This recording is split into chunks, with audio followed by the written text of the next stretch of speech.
Hi, I'm Garrett Hogan. I'm the professor of aerospace studies here at Kansas State University, and I'm also a certified aircraft accident investigation board president. Okay. What could have happened or what happened in this crash? So, based upon the information that's in this NTSB accident investigation report, is that you had a two-person helicopter traveling across country, and it looks like what could have happened is that something might have bumped the mast, and that caused rotor fuselage separation. Uh, that's There's a lot of evidence supporting that, specifically the torsional breakage and the separation of the rotor body from the fuselage of the helicopter. Okay. Can you explain what the NTSB investigators say probably caused the accident? So, as you're reading through the examination, specifically the probable cause and findings, you'll see a reference to mast bumping in there. And that could have been the reason that the rotor separated from the fuselage itself. The evidence that they give for this is the place of torsional breakage of the mast and the damage to the rotor and the fuselage itself. Okay. What was listed as evidence for this in the report? Looking at the report, there is a discussion in here in the wreckage and impact information about how the rotor mast specifically broke.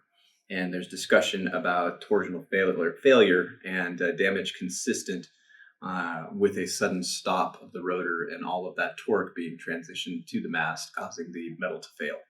Additionally, you'll see that the main wreckage of the aircraft is on one specific bearing. I believe it's in the 328 345 degree magnetic heading, while the rotor itself is in a 90-degree offset to that magnetic bearing. And what that indicates is that the rotor could have hit the fuselage or something else and then spun off on a different angle than the rest of the vehicle as it impacted the ground. Okay. Could pilot error have been part of the cause? It is really difficult to determine in this particular documentation that pilot error could have been part of the cause. However, uh, traditionally, pilot error does contribute to a lot of accidents overall. And whether that be the causal factor or a subordinate factor, we don't know. It's not clear in this documentation. Okay. In an accident investigation, why would the pilot's logbook be important? So one of the things that the investigators could have looked for in the pilot's logbook was currency of flight. So if you look at the information on the pilot flying and the pilot not flying, you'll see that the pilot flying is a helicopter instrument instructor. So what the investigators could have been looking for was when that individual gained their certification and how recent they are in the application of their certification. Because the pilot not flying, the right seat pilot, had very few hours in the type of aircraft, and that will contribute to possible mistakes that the pilots could have made as they were transitioning out. But in this particular report, it seems that experience was not an issue. Could weather have been part of the cause?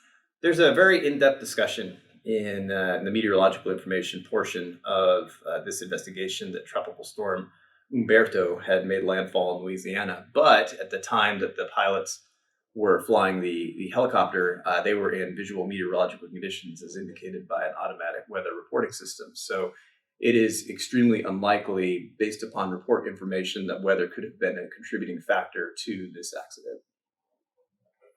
Could engine failure have been part of the cause?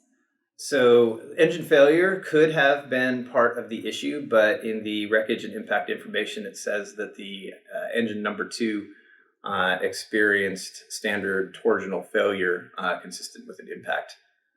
So, that failure information looks like it occurred after the separation of the rotor body.